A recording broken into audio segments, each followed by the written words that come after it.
Hello everyone, this is Wallace Pesco, welcome back. Damn, this is the lowest stats we've ever had. Is it? Yeah, I mean, look, it's only 10 people. Better head to a vantage point and call her. Alright, what's next? Anything interesting? What? The T-list, what's next? Oh, Doctor Strange 2. Oh, fuck. Oh, not bad. To be Oh, honest, this is probably on the top 5 worst MCU films. okay, this is a tricky one, because I actually did find myself liking Doctor Strange's arc. Well, at the same time, no. Okay, here's the thing. Throughout the film, Doctor Strange is questioning himself if he's happy. He feels like he's trying to substitute his failed marriage or relationship with being pretty much the most important protector in the whole universe.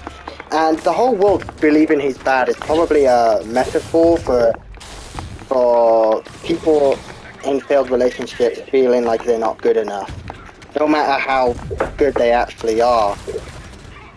That resonated with me quite a lot. But at the same time, all the film did was just say that. All the film did is say that Doctor Strange feels this way, but it never gave a solution. Maybe it's because there isn't one, but no, I think there would be. Just there's like an emotional arc for Strange, but it's not an arc. It's just saying that he feels this way, and that's it. It doesn't provide any closure or any solution, you know, like a film's narrative would.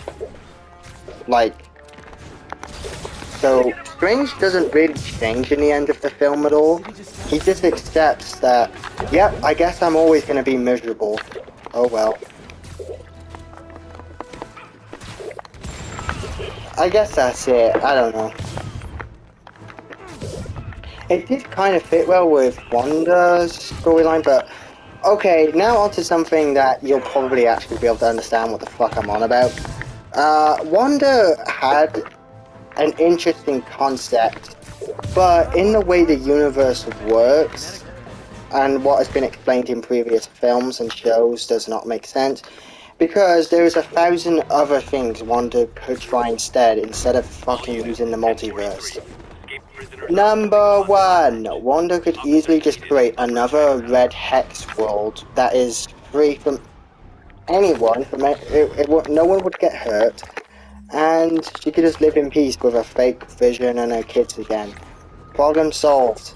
2, realistically she would try to find that white Vision, or grey Vision, whatever, because that is actually the real Vision, and she knew that, I'm pretty sure. So it's kind of funny how Vision is just forgotten. I don't really think that would happen. You know, it's like she should have just followed the movie. Asked Wanda for help. And then Wanda realised. Yeah, another thing, this goes back to my WandaVision review. Why the fuck did no Avengers get involved? I'm sorry, but I don't care. Doctor Strange would not forgive her, realistically. The Doctor Strange from the first film wouldn't anyways. And don't say that's character progression. No, it's character regression. Okay? The whole fucking time, I was just on I just wanted to win. I knew she wouldn't know because she's the villain, but she sucks. That's one of my fancy war. Yeah, and here's the thing. With Thanos, his limitations and his power made sense in the context of the story and the universe that has been set up so far. But with Wanda, because we know she could easily do something else instead of using the multiverse, just makes the entire plot not work. So this is this is a sequel to WandaVision, definitely, in that it doesn't really make any sense. Now this is directed by Sam Raimi, but you wouldn't really tell usually. It's still a typical MCU film. Actually, it doesn't even. I do like how dark it is with the fight scenes. Yeah, that was cool. I love it when Wanda's just fucking murdering That's kind of it. Everything good from this film comes from Sam Raimi. Everything else that's bad with it is the MCU, and what the fuck does that tell you? I can tell Sam Raimi didn't really have a say in the story, just small sections of it. So, Yeah, exactly. true, I don't know. Just feel if they let Sam Raimi have full creative control, I have no doubts in my mind this would have been another home run for Sam Raimi, or at the very least, it would have been definitely the best of Phase 4.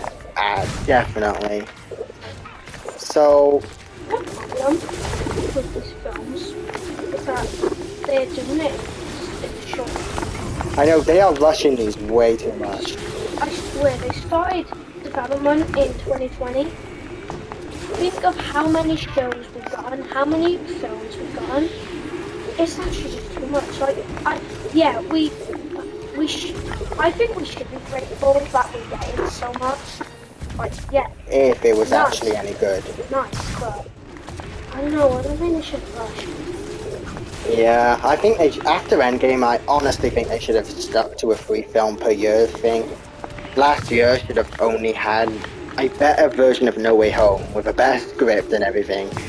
It needed then just Shang-Chi, I guess, and then I don't know what can be the third and final thing. That I guess Eternals, but even then, that film's kind of not required anyways, and it just opens too many questions.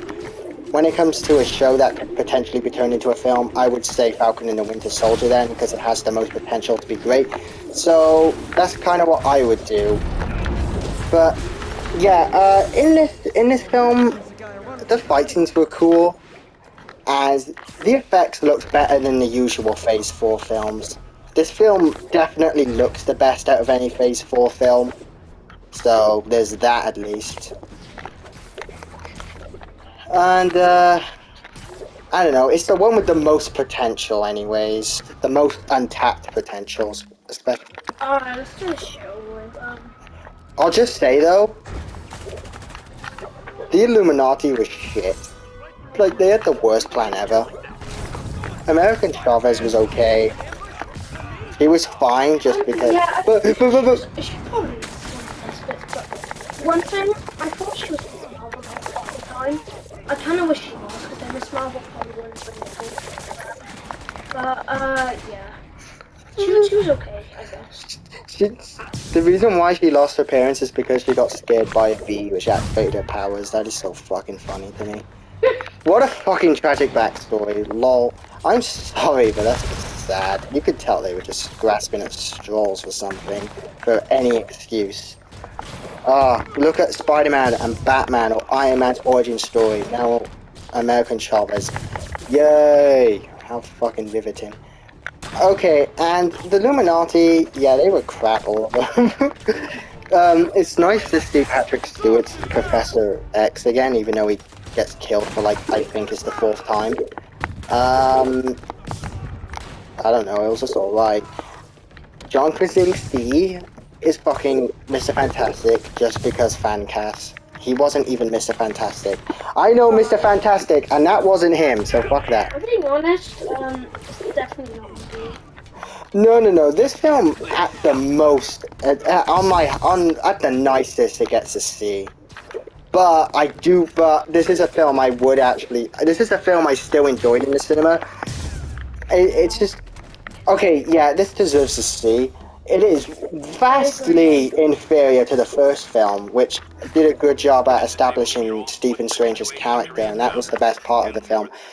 But this film completely abolishes that, really. Like, it has an idea for Strange, but I personally think this film should have completely dropped 90% of its entire story and focused on Strange, and hell, they should have made the villain just Nightmare or something. We do get a reference to that where he wakes up from a nightmare and some shit like that, but also it says in the film every dream is apparent. In every dream you're watching a multiverse version of yourself. So does that mean when Tom Holland sleeps he sees Tobey Maguire fighting Green Goblin? Anyway. Anyway, yeah, that's it. This film was alright. I hope the third one's better, but to be honest... There won't be a third. No, there will, because they post-credited it and shit. There will be a third, trust me. You're gonna look back on this video years later, and you're gonna go, oh... Okay, but there will be a third one. There will. Yeah, it probably will be shit. By the way, we're gonna skip the next. I'll explain in the next video. Alright, that's it for Multiverse of Mehness. And yeah, thanks for watching. Don't subscribe, dislike, and tell everyone this is a piece of shit.